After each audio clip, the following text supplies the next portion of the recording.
Au programme cette semaine, l'annulation de dernière minute du Salon de Genève, les résultats records de PSA, les craintes de Ford, enfin l'essai et les nouveautés de la semaine. La crainte de propagation du virus Covid-19 a conduit à l'annulation du Salon de Genève. Le Conseil fédéral suisse a décidé d'annuler toutes les manifestations regroupant plus de 1000 personnes. Avec 600 000 visiteurs, le Salon de Genève est directement concerné.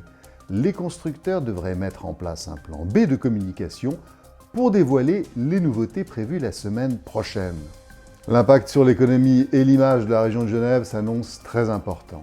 Tous les constructeurs automobiles font grise mine? Tous? Non, car PSA résiste encore. Le groupe français a annoncé des résultats financiers records.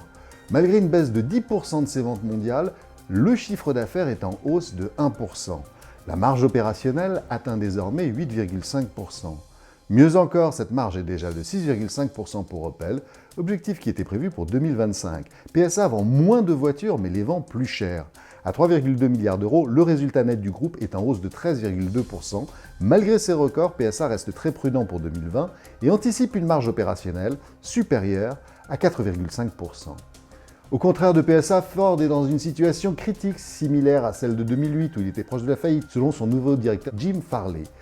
Il évoque les nouvelles priorités pour Ford: réduction des coûts de garantie, lancement de nouveaux modèles, réduction des coûts d'achat, amélioration des ventes, du marketing et de la connectivité des véhicules. L'action est au plus bas depuis 10 ans, mais l'équipe en place garde encore la confiance de la famille Ford.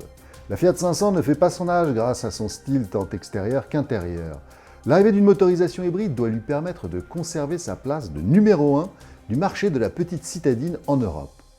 L'ensemble est agréable, mais la promesse d'une consommation en baisse reste limitée.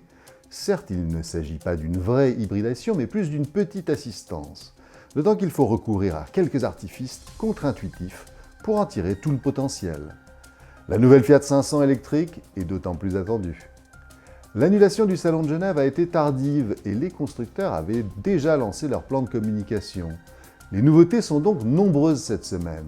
Hyundai i30, Polestar Precept, Renault Talisman et Twingo Z2, DS9 et Aerosport Launch Concept, Outre-Rhin, le GLA 45 AMG, le Volkswagen Touareg hybride et les Golf GTI, GTE et GTD.